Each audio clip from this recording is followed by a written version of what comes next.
সুনামগঞ্জে আমন ধানের মাঠে এখন সোনালী ফসলের ঢেউ। আবহাওয়া অনুকূলে থাকায় এবছর আমন ধানের বাম্পার ফলন হয়েছে। সোনালী ধানের শীষে ছেয়ে গেছে বিস্তীর্ণ মাঠ।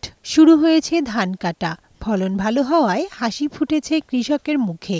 অন্য অন্য বছর কিয়া এবার বহু শতগুণে ভালো আছে। আল্লাহ যথেষ্ট পরিমাণে আল্লাহ এবার দিচ্ছে। জেলা কৃষি অফিসের তথ্য অনুযায়ী এবছর জেলায় আমন চাষের আবাদ হয়েছে ৮২,৬৫৬ হেক্টর জমিতে। কৃষকদের অভিযোগ, ধান চাষে উৎপাদন খরচ আগের চেয়ে বেশি।